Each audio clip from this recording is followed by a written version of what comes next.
¿Cómo elaborar un sermón? Una de las formas más eficaces de llegar a la comunidad de creyentes es mediante la exposición de la palabra en la estructura del sermón. Ahora, ¿cómo se prepara un sermón? ¿Cuáles son los componentes de su estructura? ¿Cuánto tiempo debe durar un mensaje? ¿De dónde se obtienen las ideas principales? Eso son las preguntas que nos debemos hacer antes de elaborar un sermón. Bueno, el día de hoy les traigo este corto inicio de cómo preparar un sermón, de cómo empezar a sacar nuestros escritos para las predicaciones. Nos podemos preguntar, ¿cuántas clases de sermones hay? Bueno, hay muchas formas de exponer la palabra, muchas formas, muchos métodos, pero hoy en día existen cantidad de formas. Pero vamos a enfocarnos en dos tipos. Hay tipos de sermones textuales, sermones expositivos, sermones temáticos,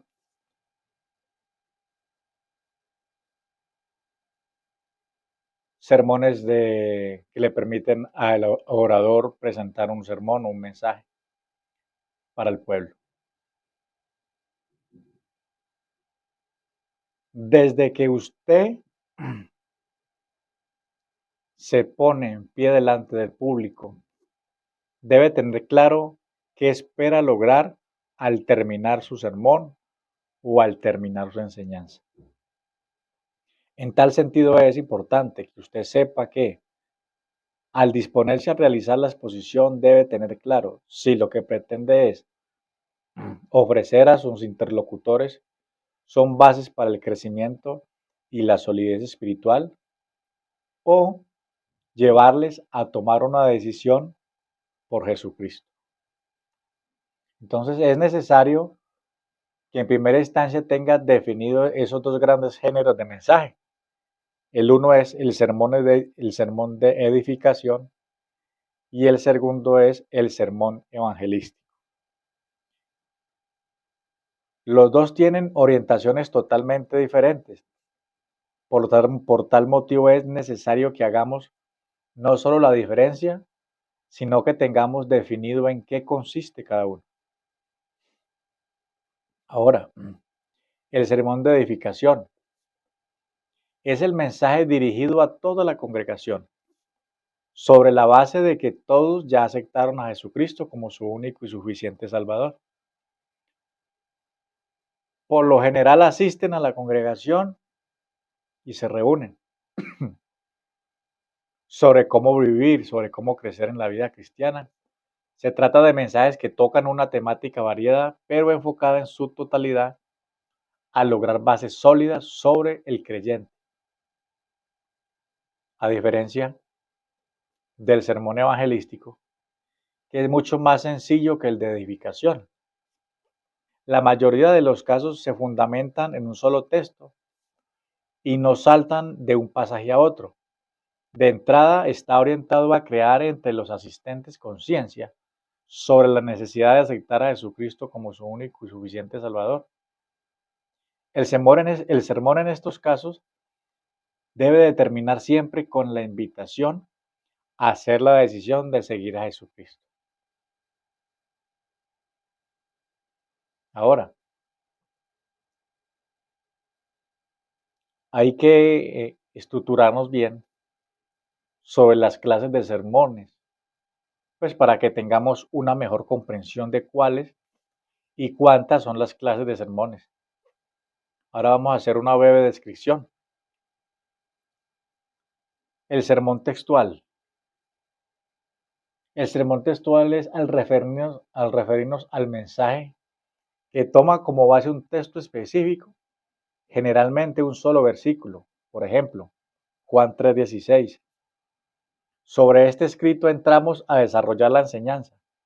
El propósito es desglosar su estructura, haciendo particular énfasis en las palabras en el sentido particular de las frases. El sermón expositivo. Este género de sermón se desarrolla fundamentalmente en un pasaje bíblico. Las ideas se exponen, guardan un orden lógico. El predicador no fuerza un versículo para que se concatene con otro o quizás para que diga lo que él quiere. Por el contrario, toma la naturalidad cada una de las ideas y puntos que van sugiriendo en cada versículo. El sermón temático. Como su nombre le indica, el sermón temático toma un tema y lo desarrolla. Por ejemplo, el pecado. Se analiza los versículos en los cuales la palabra del pecado ejerce un papel preponderante. Se requiere una exploración bíblica con el propósito de definir sus orígenes, causas, evolución y consecuencias. Ahí tenemos un texto expuesto. Este género es muy frecuente en las congregaciones. El sermón biográfico. A diferencia de los anteriores, que se predican desarrollando un tema central, el sermón biográfico toma una base en un personaje de la Biblia y es el más apropiado para adelantar predicaciones en serie, es decir, para varios servicios religiosos del personaje objeto de estudio. Se buscan aspectos positivos, los negativos, qué principios espirituales aplicó a su existencia.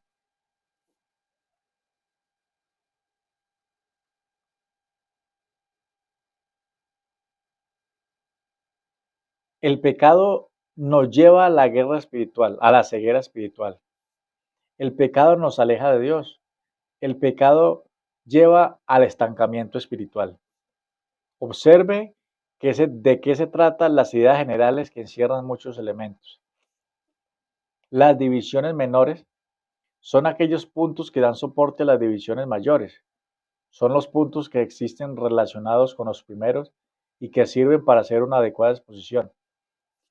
Si ya tenemos divisiones mayores y vamos a incorporar las divisiones menores, quedaría de la siguiente manera. 1. El pecado nos lleva a la ceguera espiritual. A.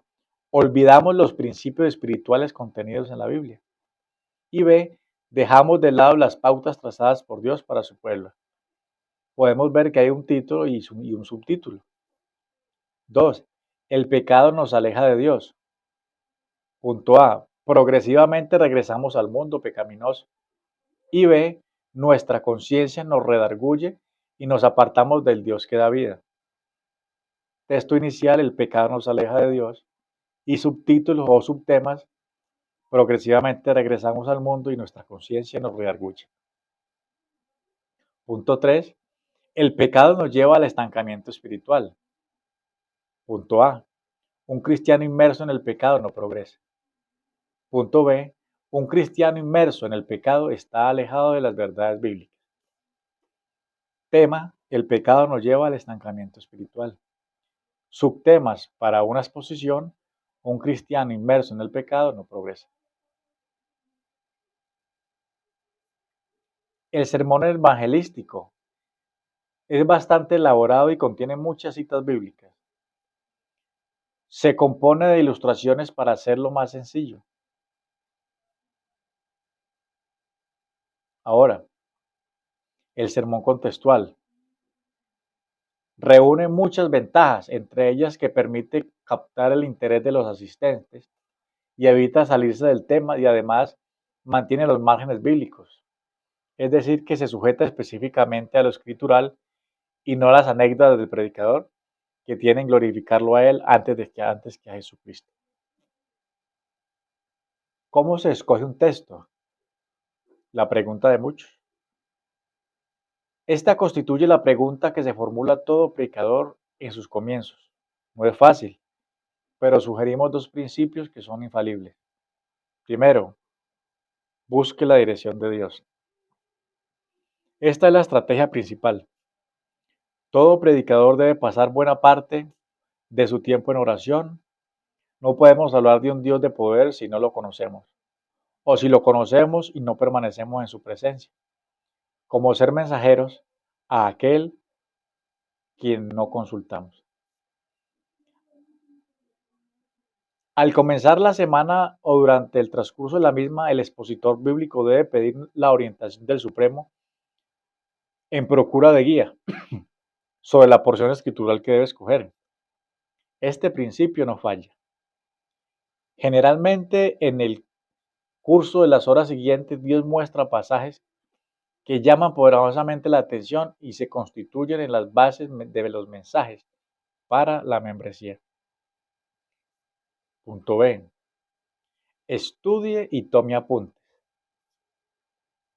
Adoptar la costumbre de estudiar la Biblia e ir tomando apuntes en una libreta sobre los aspectos que nos llamaron la atención, los que podrían tener una aplicación práctica o aquellos que los sentimos específicamente, que Dios habló a nuestra vida y constituye una valiosa herramienta. En el futuro, cuando estemos frente al compromiso de exponer la palabra de Dios, será de mucha utilidad revisar las notas. De seguro siempre encontramos un tema para compartir con nuestras congregaciones. Predicando sobre un texto específico. Una vez tengamos el texto o el versículo a partir del cual vamos a elaborar un mensaje, es necesario que nos familiaricemos con él. Debemos leerlo cuantas veces sea necesario. En lo posible, es aconsejable escoger un versículo con una idea completa. Lea lo que aparece antes y después del pasaje. Eso nos ayudará a definir el contexto. Escriba aquellas palabras con las que no esté familiarizado con el fin de investigarlas con ayuda de un diccionario. Si tiene la posibilidad, le sugerimos que consulte ese mismo versículo en otras versiones de la Biblia. Haga comparaciones, defina aspectos en lo que pueden darse diferencias. Este análisis comparativo será enriquecedor cuando defina el enfoque que tendrá el mensaje. Otro punto importante, descubra las divisiones naturales del texto.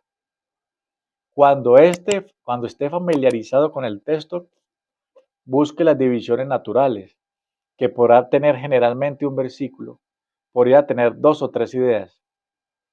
Para que apreciemos este hecho, tomemos como base el libro de Juan, capítulo 3, versículo 16, que dice así: porque de tal manera amó Dios al mundo, que ha dado su Hijo unigénito, para que todo aquel que en él cree no se pierda, mas tenga vida eterna.